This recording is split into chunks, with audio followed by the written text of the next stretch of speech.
कई बुद्ध की कहानियां हैं जो बदलाव के महत्व को समझाती हैं, लेकिन एक कहानी जो बदलाव की महत्वपूर्णता को सर्वोत्तम तरीके से प्रकट करती है वह है महाकाश्यप और बुद्ध की मुलाकात। एक बार की बात है, बुद्ध गया काश्यप ऋषि के पास, जो उस समय एक बड़े आसन पर बैठे हुए थे। बुद्ध ने काश्यप ऋषि से पूछा, आपके आसन में बैठने से आपने क्या प्राप्त किया है? काश्यप ऋषि ने उत्तर दिया, मैंने अनंत आत्मा को पहचाना है और ब्रह्मांड की एकता को अनुभव किया है। बुद्ध ने पूछा, आपके आत्मज्ञान से क्या फर्क पड़ा? काश्यप ऋषि ने कहा, अब मुझे संसार के साथ कोई संबंध नहीं है, मैंने संसार की मिथ्या प्रकृति को समझ लिया है।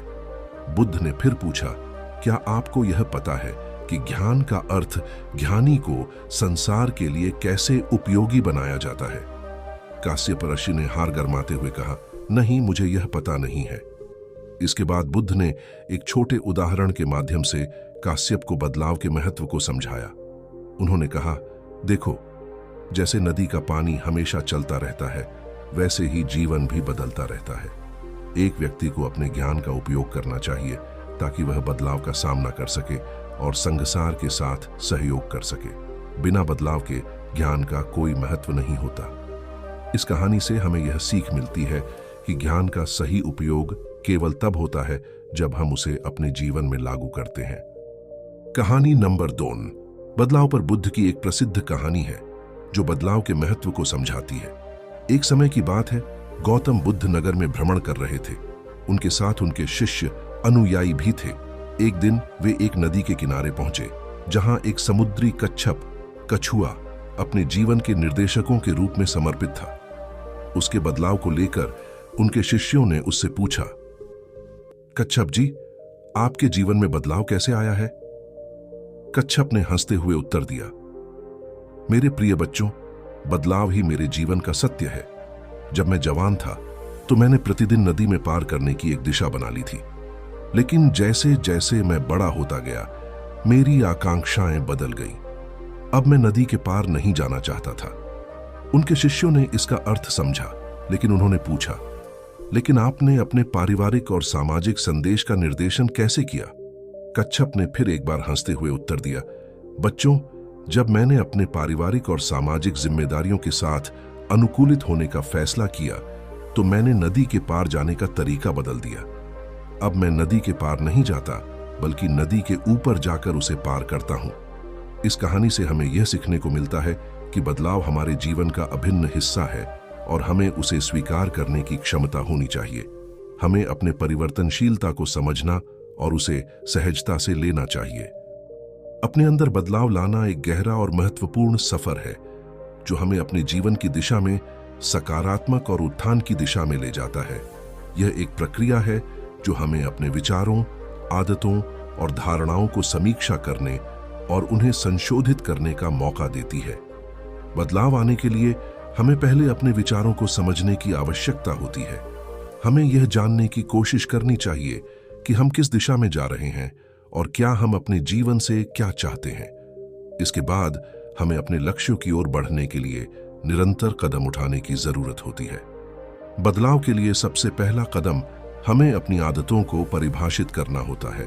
हमें यह जानने की कोशिश करनी चाहिए कि कौन सी आदतें हमें नुकसान पहुंचा रही हैं और हमें किन आदतों को बदलने की जरूरत है।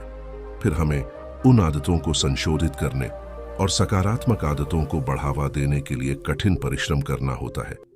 बदलाव लाने की इस प्रक्रिया में संघर्ष होता है, लेकिन इससे हमें अपने जीवन में सकारात्मक और दृढ़ परिवर्तन का मौका मिलता है।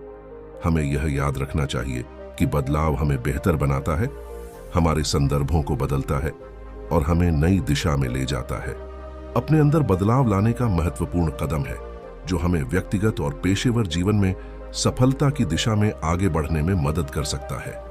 यह एक शैक्षिक, आध्यात्मिक और आधुनिक उपाय है जो हमें अपने आत्म विकास की दिशा में ले जाता है। बदलाव का प्रारंभ अक्सर सोच के स्तर पर होता है। हमें अपने विचारों, धारणाओं और आदतों को समीक्षा करने की आवश्यकता होती है और यदि आवश्यक हो उन्हें सुधारने का प्रयास करना होता है। सकारात्मक सोच स्वयं को प्रेरित करने और नए और सकारात्मक कार्रवाई करने के लिए आगे बढ़ने में मदद करती है। बदलाव लाने के लिए आत्म प्रेरणा और संज्ञानात्मकता का महत्वपूर्ण भूमिका होती है। हमें अपने आत्मा के साथ संपर्क में रहना और हमारी आवश्यकताओं, अभिलाषाओं और स्वप्नों को समझने का समय निकालना चाहिए। यह हमें अपने उद्देश्यों की दिशा में मार्गदर्शन करने में मदद करता है। बदलाव लाने के लिए विशेष योजना और क्रियात्मक कार्रवाई की आवश्यकता होती है। हमें अपने लक्ष्यों को प्राप्त करने के लिए संभावित प्रतिबंधों और समस्याओं का सामना करना होगा।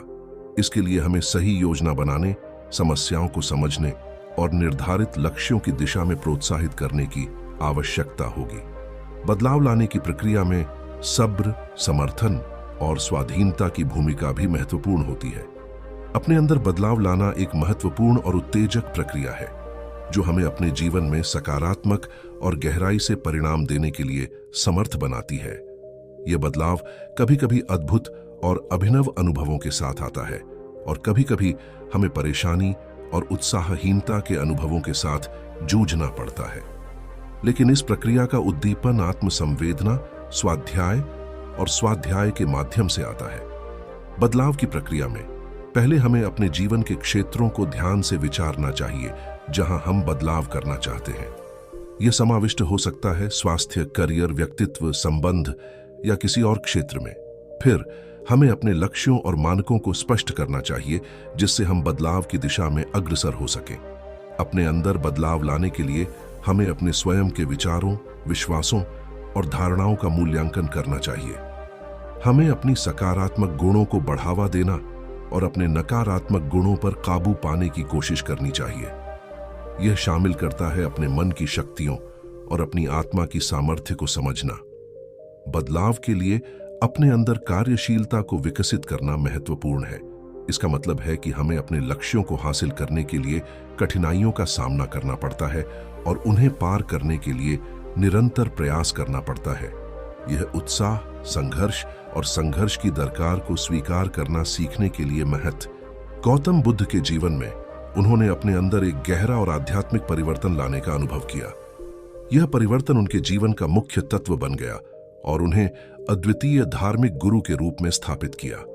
बुद्ध का जन्म लुम्बिनी नामक स्थान पर हुआ था, जो अब नेपाल में स्थित है।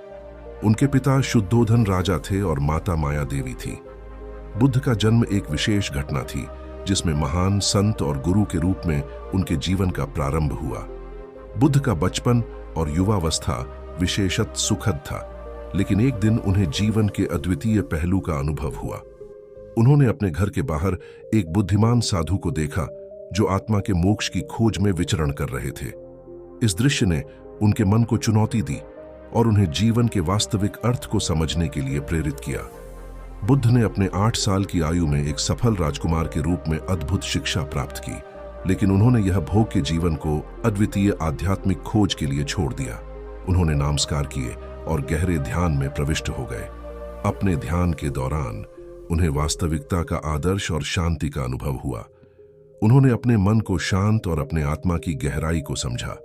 उन्होंने बोधि वृक्ष के नीचे बोधिसत्वा के रूप में उज्ज्वलता का अनुभव किया।